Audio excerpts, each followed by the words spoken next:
All right, everyone, here's a pre-debate analysis. Of course, in a few days, Mike Pence, the vice president, and Kamala Harris, the goofy person, will be debating. My expectations are similar to the presidential debates, which is I think that Pence will carry it.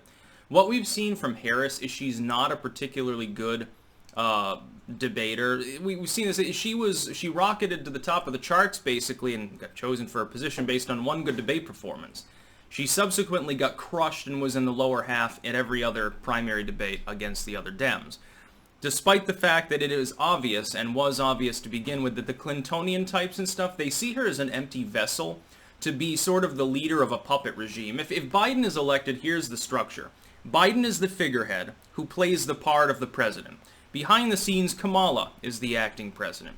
But Kamala will only be in that position because she's so corrupt and sleazy that she's willing to basically just do what an unelected cabal of bureaucrats and generals around her will tell her to do. And you see this. We've got people from the Bush admin, from the Obama camp. We've got, former Trump officials who have flown the coop. All of these people are now part of the Biden-Harris thing. And it's clear that they want Harris to be the one making the active decisions with Biden just as a figurehead. But she's not a good debater. Because she's such an empty vessel and does a 180 on every policy and doesn't really believe in most of the things she says, she has no character. She has no actual platform to speak of. She just grabs up chunks of other people's platforms that sound good and do well with a focus group, hashes them together. Sometimes they're self-contradicting, as we've seen with Biden decrying the new Green Deal while supporting it openly on his website. Kamala Harris is like that, but 10 times worse. Mike Pence, meanwhile, at the debate against Kaine, was the clear winner. Is very good at giving speeches, both off the cuff, answering people's questions, and in a scripted form. He is a considerably better speaker than Trump or Biden or Harris. Of the four, he's definitely the best. I don't even fucking like the dude, and he's probably still going to beat the shit out of Kamala Harris. She's not as good as Tim Kaine. Tim Kaine was a reasonably good public speaker, at least on the same order as Hillary Clinton, a reasonably good orator, reasonably good at the debate strategy, sort of wiggling around opponents' attacks and delivering strikes against your opponent, doing the finesse thing. Tim Kaine was okay. Mike Pence, though, bested him. Kamala Harris can't even, what's her claim to fame is literally one good debate performance. It was the first one. People were poorly prepared. On a packed stage, she happened to be the one that was willing to be the rabble-rousing attack dog, and so she was declared the first debate's winner. And then she briefly was in third place, and I said it'd be a flash in the pan. Everyone else said, well, she's the new Hillary Clinton, she'll be the nominee. No, I said she's not even going to win a state. People continued in their delusions, but I told you so, and I'm telling you so now. Mike Pence is considerably better at debate than Trump is. Trump manages to pull off, in my mind, a mediocre, lukewarm win against Joe Biden. Simply, it would have been great if Joe Biden had fumbled, but they doped him up beforehand, and he probably had an earpiece, let's face it. Keep in mind, though, this won't be the same as the debate against Tim Kaine. You remember, the optics of the vice presidential debate, usually it's a small table, and the two candidates, they're basically next to each other with the moderator, and it's sort of almost familial. In this debate, they'll be 12 feet apart. Initially, it was going to be, I think, 6. The podiums would be separate or on a table. There's going to be one hell of a big table, I guess. They'll have it in the Oval Office at opposite ends of the president's big table, maybe, or something like that. And the moderator will be 12 feet away from them, just out of COVID precautions. I would say COVID superstition, but, that's considered politically incorrect these days.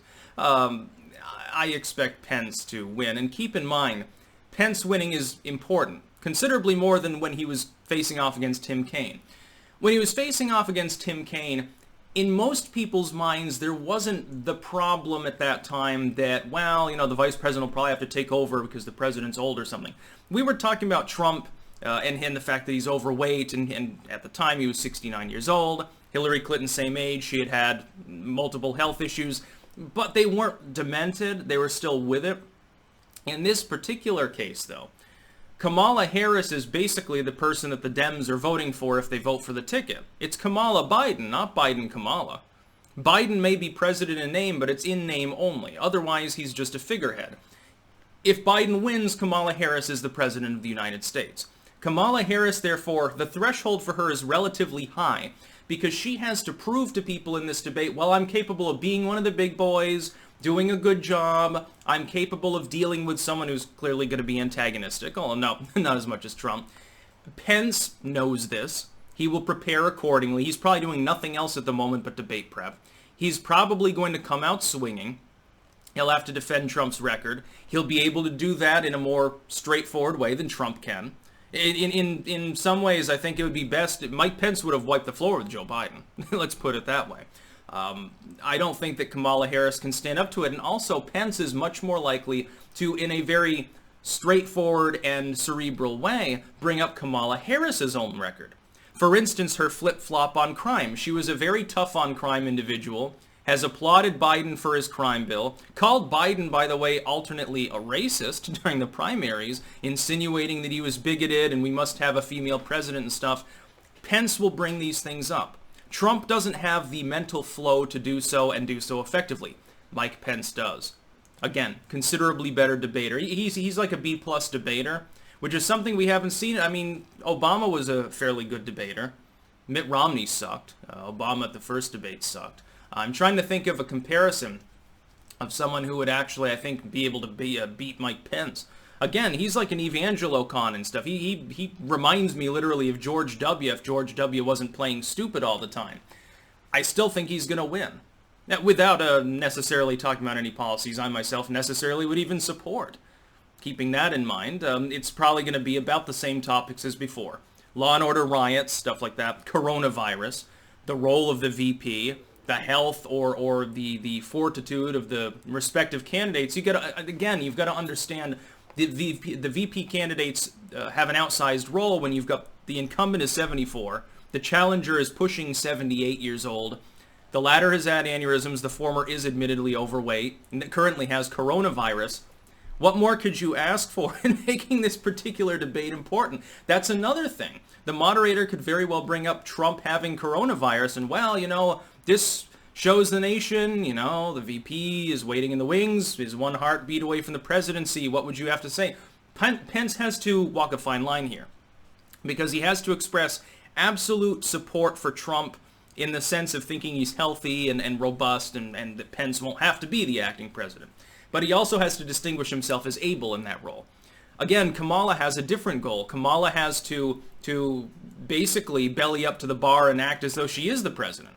Because that's, I mean, the Democrats at this point know that Biden's out to lunch to the point where Kamala would be running the show. She also has to fear concerns that she's a cutthroat backstabber and going to knock Biden off in order to seize the presidency. By the way, in that case, I hope that Pence brings up, I hope he gives her a little bit of a side swipe here and says something to the effect of, and he'd figure out, I'm sure, a better way of putting it, but basically the specter of the first female president not being elected at all but being appointed. Then she would have to default, I would think, pivot to, well, Joe's the one elected and he believes in me, so the people by default should as well. That isn't necessarily great when Pence can then counter with, well, you called him a racist before, said he had a terrible track record, and you sounded like a female Bernie Sanders. Yeah, he could bring up Willie Brown, I guess, but I don't think that would go over so well. Optically, Pence tends to be considerably better than Trump. It's going to be a long shot for Kamala Harris. I mean, it'd be more likely that Biden would pull off at least some sort of a win against Trump as opposed to Harris being able to beat Pence, I think. And of course, he did well. Again, he had a 60-40 style win against Kaine. Tim Kaine was a better debater than Kamala. The writing, I think, is on the wall. It'll be interesting to see what subjects they actually cover and whether they're at a gigantic table or have podiums. That's about all. Peace out.